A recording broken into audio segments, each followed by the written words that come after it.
Hi, internets. It is I, Rex. I am back.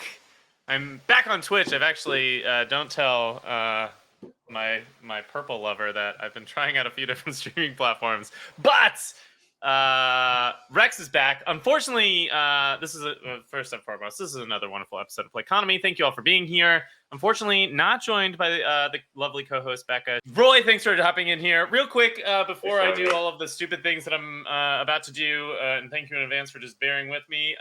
Tell us a little bit about yourself, what you do, and why you decided to jump on the internet and play video games with me. Oh yeah, sure. Because I make money from that.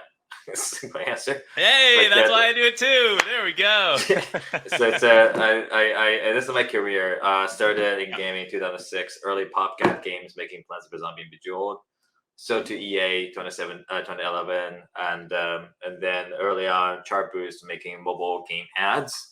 All right. Basically helping people do user acquisition, which is the buzzword now. I mean, The it's always sexy thing. It's always that's the where the trading really happens. The traffic, Yeah. right?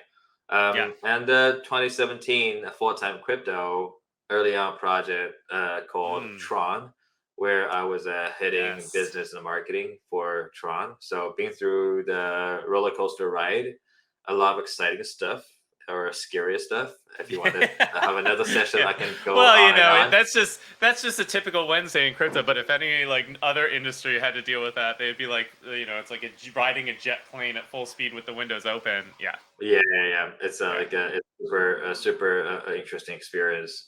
That I learned a lot through the process. And 2021, I realized, what, NFT becoming a mainstream is a thing.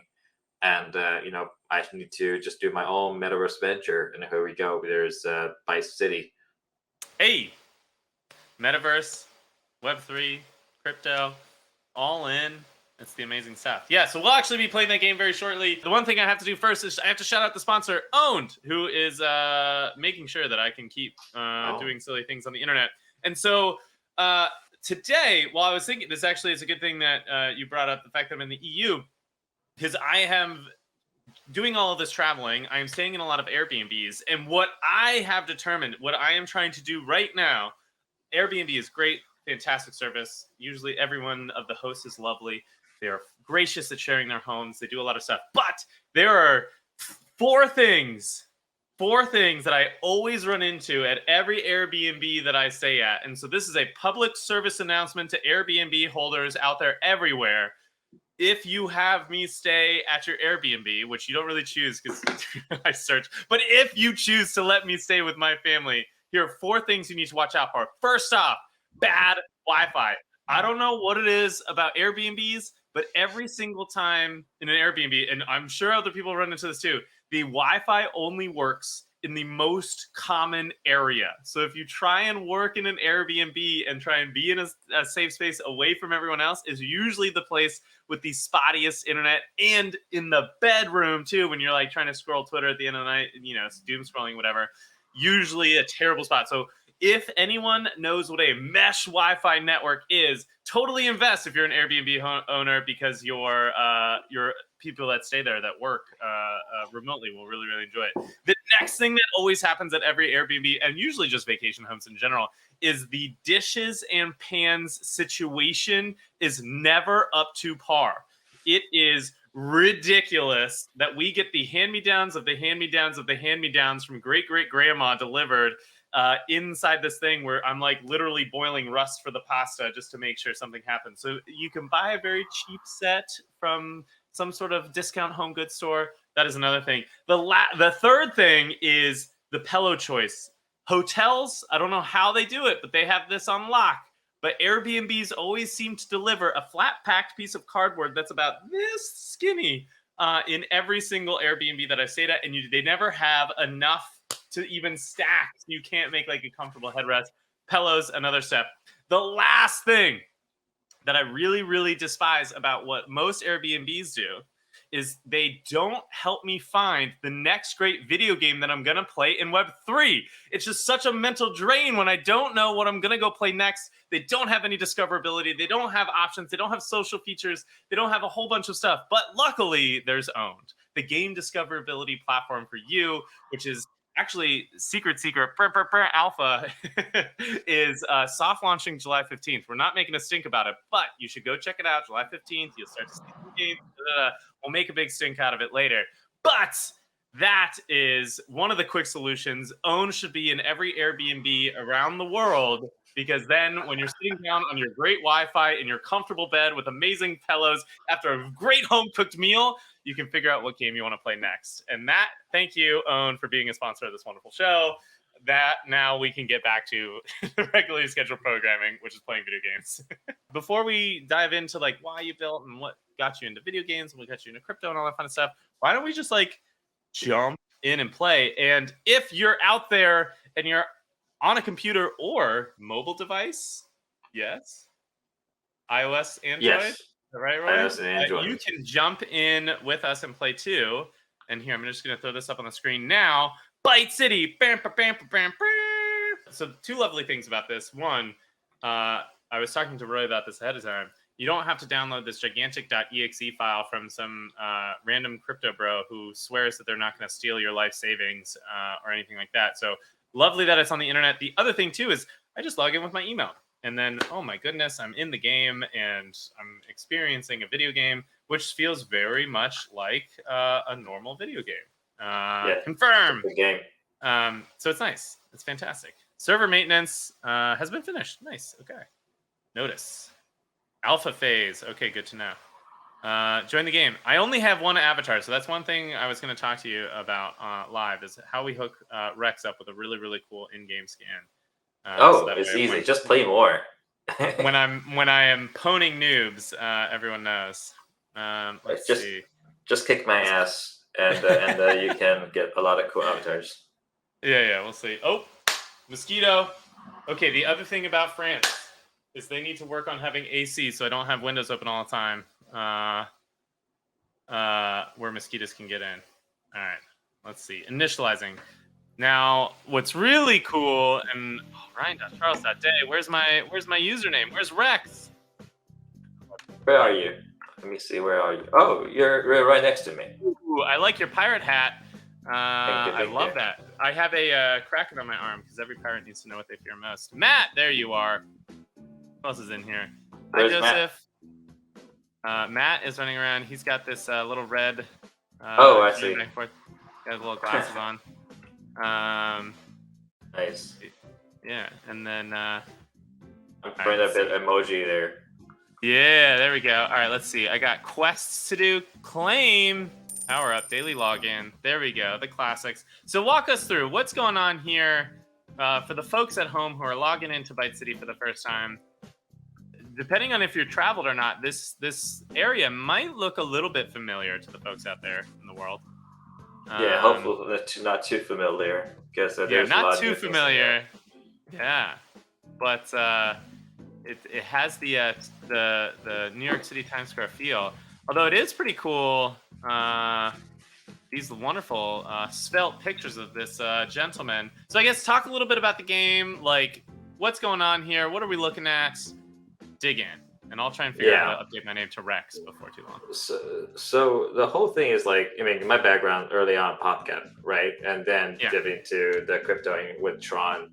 And then I realized like the NFT is really a mainstream thing. It is NFT is here to stay. Whether you call that digital collectible or whatever, it's here to stay as a technology.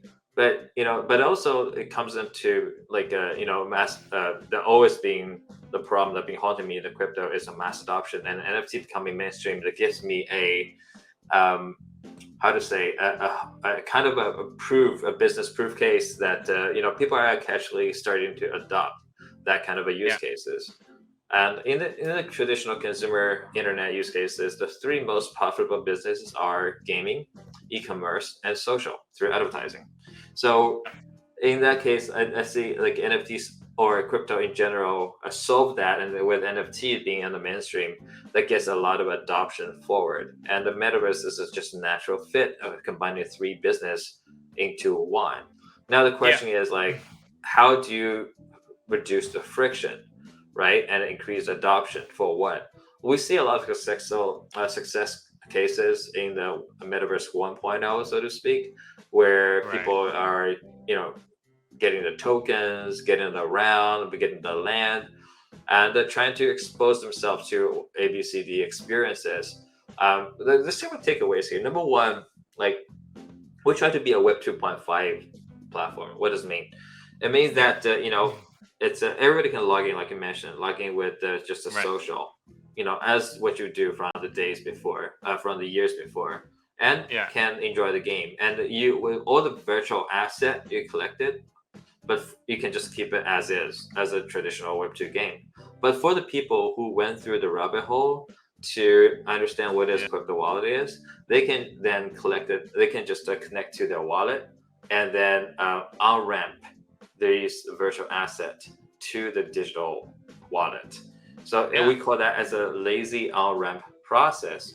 That brings two benefits. One is like that makes us like a chain that makes us like a frictionless experience, but also it makes a chain agnostic, and that allows us to be penetrating also established partnership with all different chains. Like you can see on our Twitter, play by city. We're being striking to so many deals right now. Every day we have a big major announcement, so super excited for that. But also in terms of it's a very, very exciting because we are positioning ourselves as this kind of entertainment and engagement layer for all these communities. We see that BYC is doing a fantastic job to building their ecosystem, but that takes $300 million to do so. The way we see that is you find that on the street, right? Just laying around, $300 million, easy peasy. Yeah, and let's see like the monetization side of it, because right now to release a new token, by releasing a new token, it may not, I mean, we do see that as very successful for Azuki, right? But is that sustainable to keep on inflating the supply and fulfilling your promises? That's just something we are here to see. Nice. I think we adore BYC ecosystem a lot, but the key thing here is we think every brand deserves, like you, Rex, deserves to have your own BYC. Right? Yeah, and ecosystem. That's what I've been saying to them for a while. I don't know why they haven't given me one yet. Because they don't have the toolkits. They don't have the Lego pieces to build your BYC. The way we see that, which is, our partnership with like a Bruce Lee is a good example. We think we can build a BYC ecosystem for Bruce Lee and a lot of more brands yet to come. So in Bruce Lee example. Yeah, talk about that. I would love to dig into that when you get through this as well. Like that's a huge development, I think. Yeah, thank you. I mean, for Bruce Lee, I think it's it's super important because this month is his 50th anniversary after his passing. So so we think we can really tribute him in terms of immersive experience, not as a PFP, but really as immersive experience for his digital avatar into the metaverse. And actually he's been around gaming here and there, but it's the very first time for him to appear in protocol and metaverse, right? And we're gonna host an immersive event, and he will appear, and we can learn martial arts from him, but also we will tribute him by writing our best wishes to a lantern and send to the sky, and all the wishes will be minted on the blockchain as well. Of course, it will be Bruce Lee avatars and here and there as the whole BOS ecosystem goes. But we think it's more than just the avatar, but also the whole experience of his emotes, his like badass moves, his shouting, right? His ability to punch a man like out off his feet from a fist away. Yeah. There you go. Yeah, that's what we are expecting. So you can see his, like, if you call that Bruce Lee universe, that can expand to multiple modes. So this is the brand we work with. Similar to Rex, I think Rex brand extends to multiple as well. Right? So travel leisure brand, like it's like the emotes are me kicking back on my bed trying to play some mobile games real quick, or eating a lot of croissants. There's like there's some stuff to work with here. I really dig it. Yeah, maybe there's a game from Rex is Kelly Mosquitoes. Yes, yeah. It's just like capturing them like that as quick as possible. Yeah. Why don't we just kick in and play a game? Yeah. And then we can get a little sweaty. Yeah, okay. Get a little sweaty, and then maybe actually I got a little loot crate, so it's always fun to see loot crates and see what goes on there. How do I open up my loot crate? Like how much you want to bet on? You want to? I put it all on black every time. So. So we'll see. Here, how do I thought I got a box. Free open one. If you open your inventory, if you go to inventory, yes. and then go to other. There we go. Normal gotcha. All right, let's see what we got. I can finally have an avatar that's not normal. Ooh. That's not normal. That's cool. I like that. I can dig it. Yellow race card head. Actually, that's really good because my son, we just got him a new stuffed animal, and as opposed to like naming him like Oliver 2 or like Roy, he named him Hot Wheels race car driver is his first name, and then Yellow is his second name. So that actually works out really, really well. I'm gonna use this one. Nice. Now I fit in finally. All right, so go to play, and then which one are you gonna do? Rookie? Yeah. And then how do we party up? So right now we make it a public server. Okay. And the upcoming updates we make it a private server so that everyone can join their own parties. Okay. All right, I just jumped into the rookie level. So talk to me about. So I just anteed up. What is this that I just anteed up? And then what happens if I win? Fee, right? Okay. Like, can you cancel? Actually, I want to make sure we are entering the same. Let's count down in the 3, 2, 1 to enter right away. Okay. So let's choose again to rookie. 3, 2, 1. Entry fee. Cool. There we go. Right. And hopefully that'll work. We needed 8 people. Wow. All right. That means we got people paying attention. 9 people in. Let's do this, friends. Jumping around. Let's see. There's Matt. All right. Ooh, okay. What do we got up first? So tell me a bit about the genesis of this, right? You were a game developer before. You decided on building this kind of like party Fall Guys type game. What was the thought process behind that? And this is meant to distract you. Yeah, this is meant to distract you so that way I do better in game. That's the whole point of this. Yeah, the whole point is that it's just the easy of access, right? We see the success of a party game that can be easily accessible between friends. You don't take this seriously, but if having the wager up with the flavor with that, actually spice it up a lot, gets you really competitive. Yeah. Gets you really competitive and also excited about what's upcoming.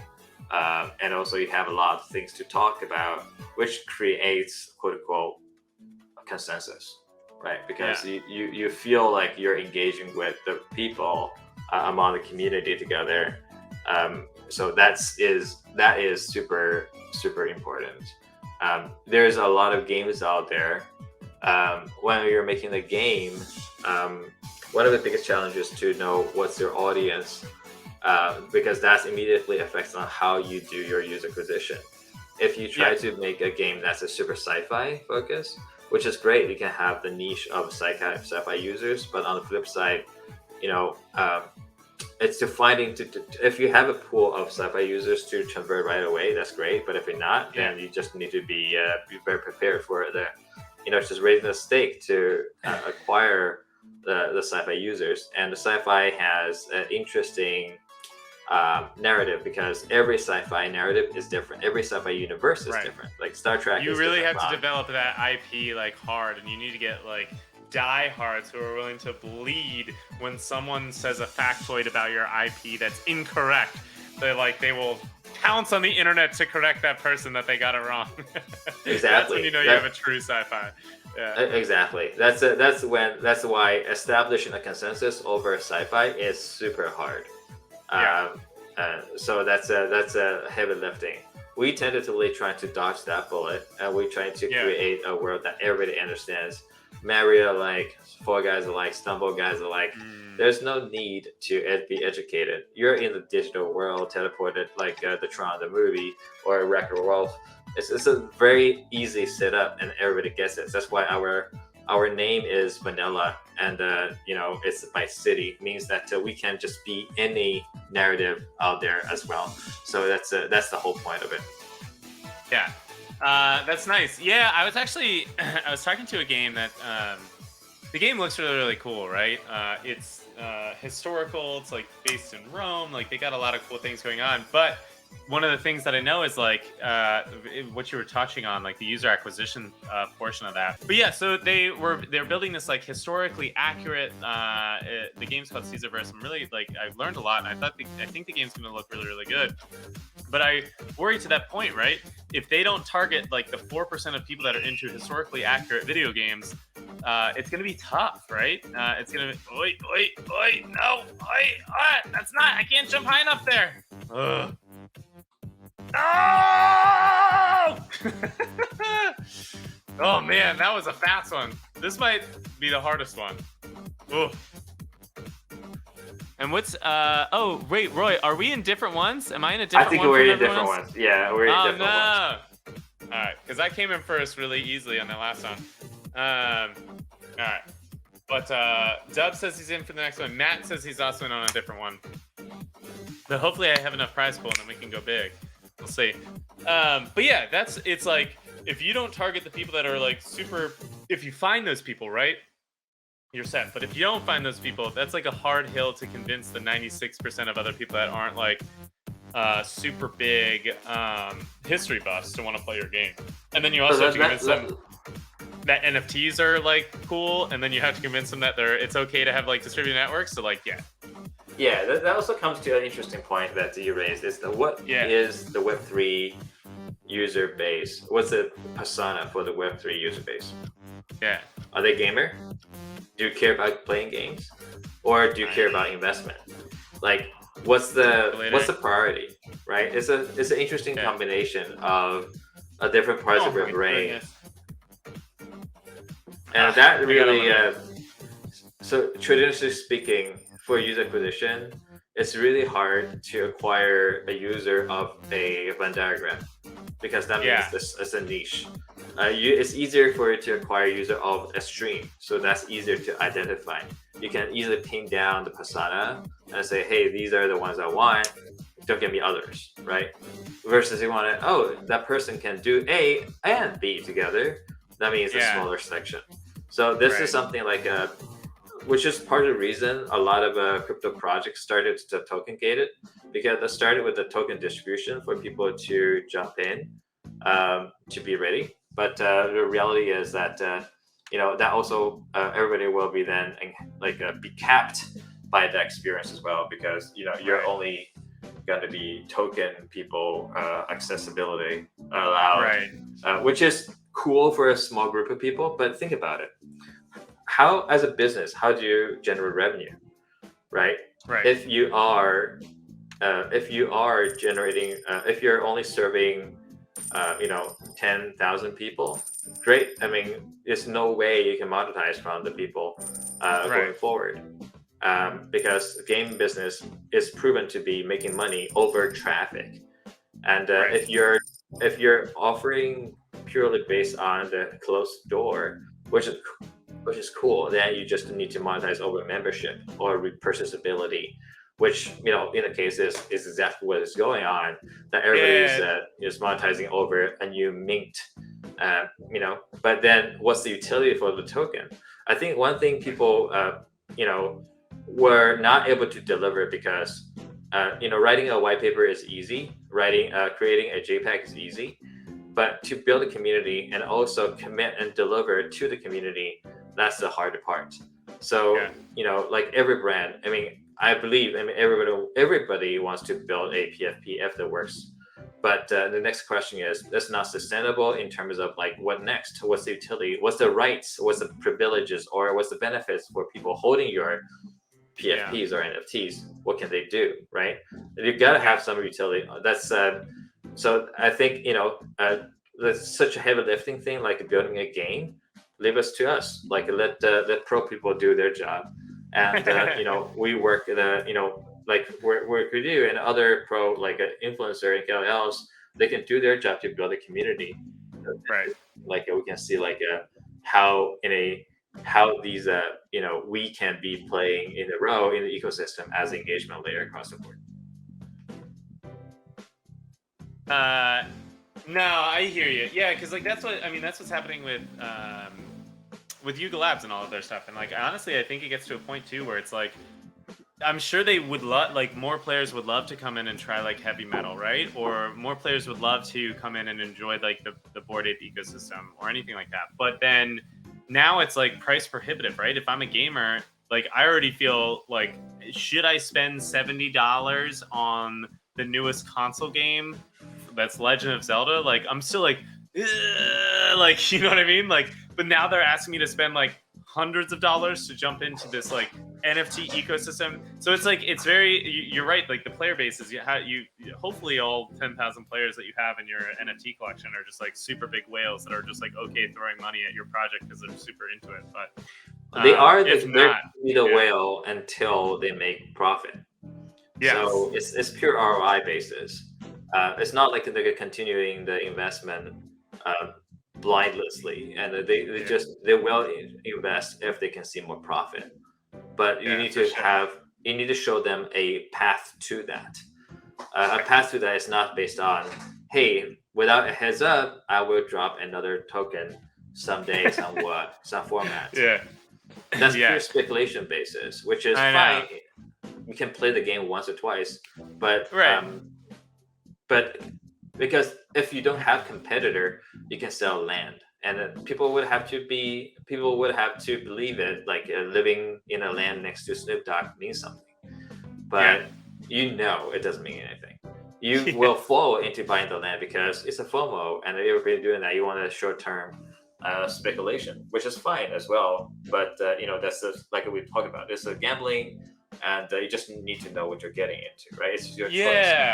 Yeah, and honestly, like there have been a few games that have come into my knowledge base recently that are like that are kind of leaning into that, right? It's like, hey, like the people who are playing Web3 games right now are also like Web3 speculators. So why don't we make a game kind of around that kind of gamifies that process? I could give you a straight answer. Answer to that. That's pure around that is essentially you're talking about endemic games and most likely on-chain games. That is called DeFi. Yeah, it's just DeFi. But it's nice when it's dressed up with like anime waifus or like It doesn't matter. It's just DeFi because you need to think about who contributes to liquidity and who's taking profit. So this is the same DeFi and the same DeFi, same meme coin community, which is fine. Yeah. Like there's nothing wrong about it. You just keep on playing, and then again, it's becoming a casino game. It's just like it's a real casino. That's right. You just be ready to get out. Once you're big enough, you'd be ready to get a knock on the door. So that's the same thing. Just be aware what you're getting to. No, 100%. So like if you're leaning into that player base, right, it's good. But also, by the way, I got a legendary case that I'm gonna crack open real quick because who doesn't love a good gotcha system? Come on, big money. Ooh, there's a lot of stuff. Oh man, look at that mask. Oh yeah, look, that's a superior bot. All right, talk to me about the stars. Is there like 10 stars, 4 stars, 5 rarity. stars? It's more of a rarity. Nice. This Sparta, oh man, I'm digging this. Red wings on the back. Use data info. Oh, this is pretty cool. This is all the metadata that you have associated to the avatar. But all the chips you got earlier through the drop, you can upgrade that. You can merge and upgrade that your avatar as well. So this is what I talk about. That's what I'm talking about. Like blockchain allows you easily access and own an asset, right? But also it gives you a possibility to easily create your own asset. Now, not everybody can write smart contract, but you can now keep on upgrading with a specific chips and materials to make sure your avatar is growing to the direction that you want it to. There's a lot of games out there and we're not just limited to the games you see today. We have like a PUBG like coming up as well. There are just a lot of things coming up, and you just need to make sure that you're all prepared to have your avatar ready to have an edge when the game is launched. Good to know. Is that an alpha alert right there? This is amazing. Dub, you're in love? All right. That's good to hear. Is this the first time you're playing Byte City, by the way, Dub? Because if we just did user acquisition live on stream, boom, baby. That's the magic sauce right there. So talk to me a little bit. So this now, right? I jumped in. I logged in with my email. When does this become an on-chain asset? Is it already on-chain? Is it existing in a wallet? What can I do with this at this point? I'm just very curious. Yeah, we have not turned on the function on the production server yet. It's on the test server that we already can mint whatever you own on-chain. But these will ultimately be minted on-chain. Okay, that's really 100%. That's the whole purpose of that, to bring your asset on-chain. Now, for the ones who don't care about on-chain asset, fine. Right. Keep as is. You can have just fun have it in your tomorrow. Inventory. Yeah, entirely the same thing. Yeah. Entirely the same thing. Right. But when tomorrow that your neighbor knocking on your door and say, "Hey, I sold this item for $2,000," or "This is super rare," and everybody is digging me for that, or I can send you a birthday gift like this, then you realize, holy shit, this is actually a tangible asset. And what do? And you would be educated somewhere, self-educated somewhere, knowing what the wallet and so on and so forth. Yeah, so that's awesome. All right, so the other thing that I want to do is, I have these data things now. So what can I do with this? This is how if I wanted to merge or power up. Yeah, just merge it. All right, and then choose a data chip. Okay, and so this robot's devious programming allows it to manipulate even the most complex systems. Ooh. This machine's behavior is erratic as a solar flare, making it a formidable opponent. Ooh, I like that. So if I use these, level up to level 2? Should I level up? Should I go all the way? Try it. All right, we're going in. Legendary upgrade, because right now, all right, let's go back real quick. Let's go back. How do I go back? Just choose confirm. There's a UI update coming in, but choose confirm, but you don't have to pay here. So I'm level 1 right now, and so I can spend 100 to merge. All right, we're gonna merge and see what happens. This is super powerful. Oh, I'm level 2 now. Okay. Level 2, superior bot. My electronic genre is unstoppable, unwavering, and invincible. That's what I say about myself every day. My electronic gene is unstoppable today, unstoppable tomorrow, unstoppable forever. I am now in love with my new Byte City bot. This is amazing. I'm loving this. The electronic genre for this mechanical marvel, no obstacle is too great. Need to get that power level over 9,000. Nice. The power level is essentially defines your overall earnability through the platform. So the higher accumulative a stacked power value you have as a player, on the top right, you see the stacked. The power value. All of the. Okay, cool. That gives you, the higher it is, the better. This is like your Bitcoin mining machine, the miners, mining power. What is being earned is a great question, Web3 Gamer. Thanks for asking. So what's going to be earned? Is that the tokens in the top? So starting from the NFT, we don't have FT for now. We start from NFT, and then we go from there. Cool. The other thing too that we didn't even mention, which I think is something that will be a thing, is that there's live streaming and voice chat in game. Is that right? That's correct. Okay. Text channel suggestion by report events. We can go for Partners Lounge. Partners Lounge. Yeah. Okay. Guys, we're about to. There's people in there. Hey. I turn to new voice channel. There we go. Do you want to enter the corresponding room? Confirm. Oh.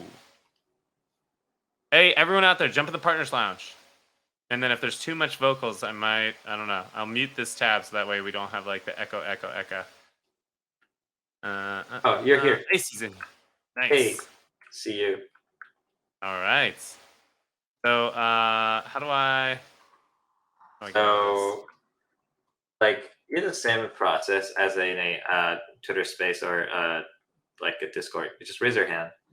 Oh, okay. Raising my hand. There we go. Then raise your hand to speak, and then I'm admin actually, so I can bring you onto the stage. Okay. Whoa, I'm actually like on a stage. You guys are watching me right now. Yes, we're watching you. My peons, bow before me. Okay, sorry. The power goes to my head immediately when this stuff happens. All right, I'm gonna mute here so that way it doesn't come through like crazy. And then, allow microphone.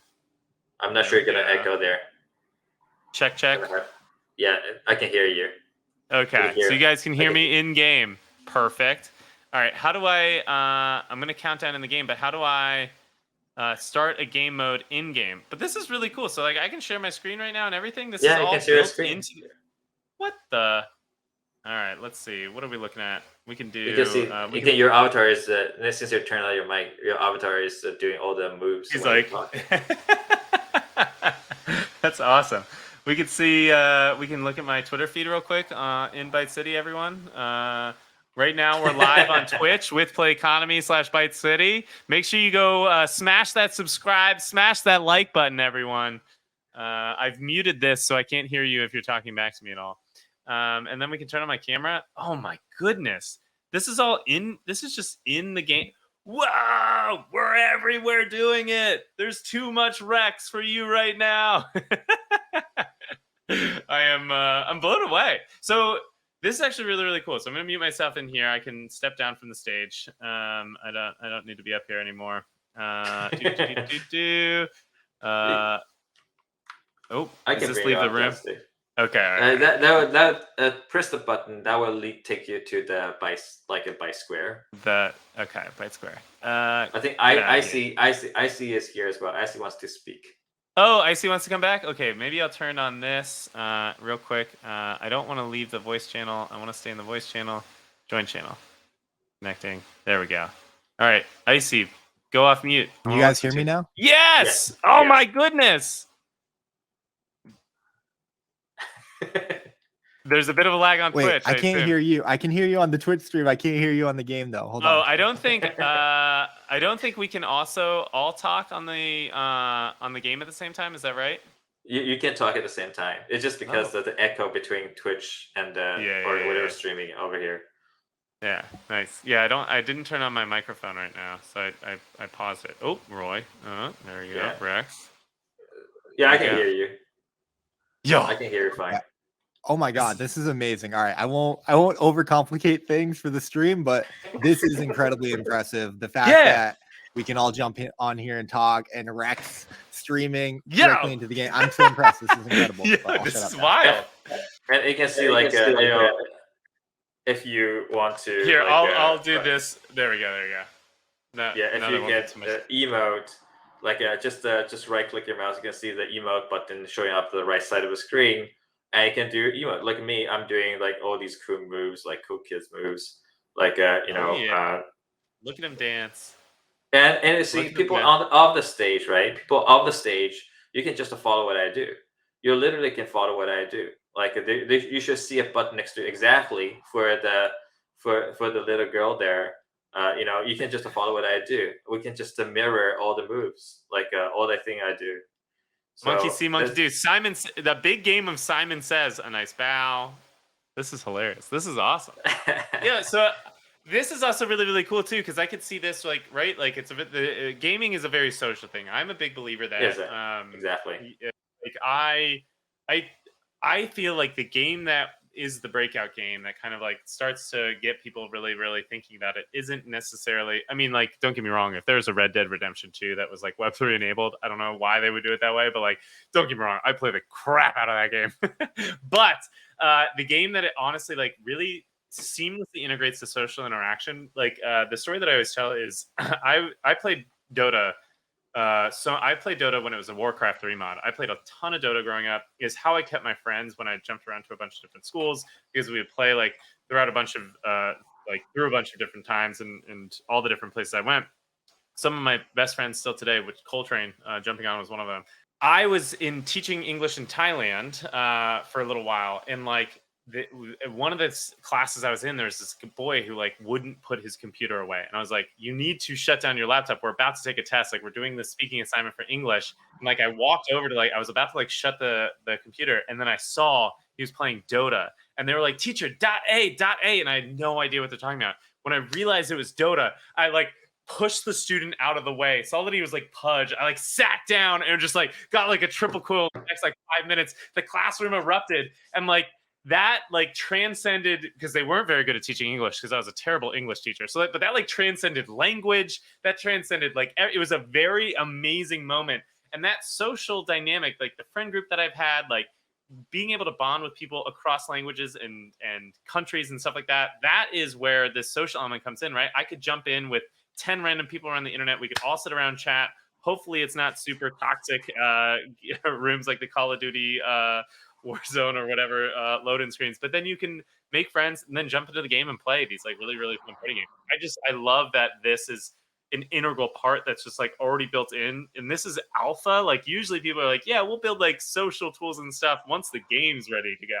Like this is already in here. That's wild to me. Great to love it. Blows me away. All right, we're gonna get out. We're gonna play because we're almost at the top of the hour now, so we're gonna play one more round, and we're gonna all try and time this up the right way. All right, we'll do another rookie for everyone. All right, I'm gonna count down. Ready? 3, 2, 1, enter, and then 3, 2, 1 for us, Roy. Enter. All right, and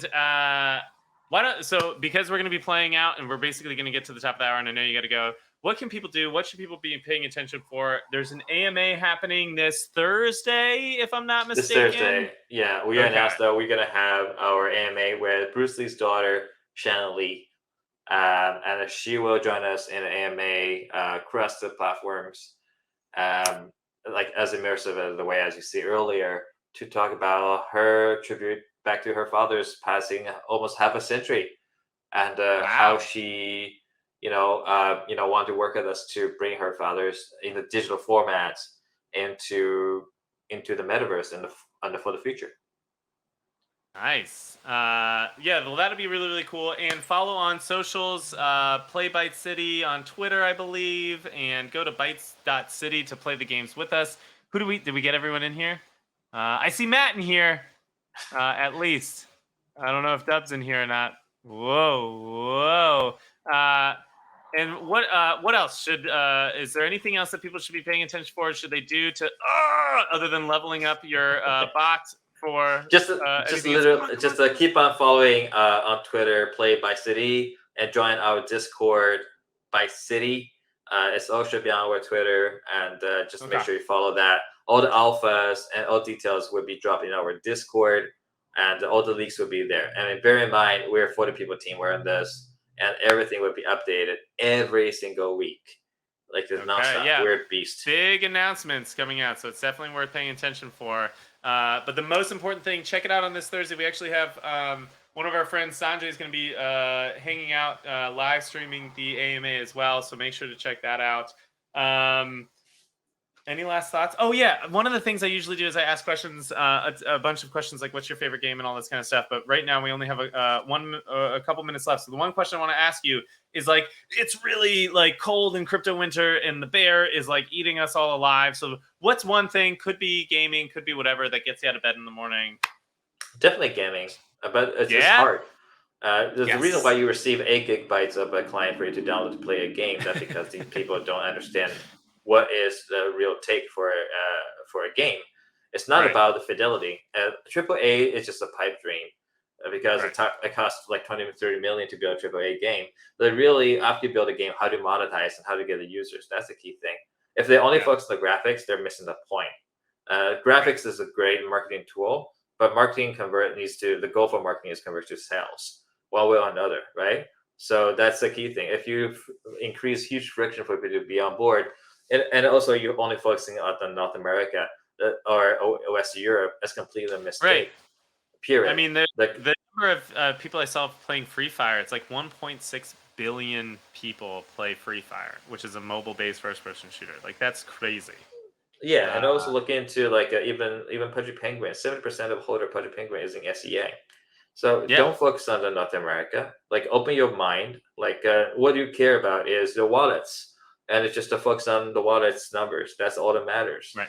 So you need to have enough people to participate so that. Oh, thank you so much. Yeah, there we go. Unfortunately, I really have to jump. And yeah. And really Thanks so much. We're gonna stick around for a minute to finish out this round, folks. Roy, thank you so much for coming on. Really excited for everything you guys are doing.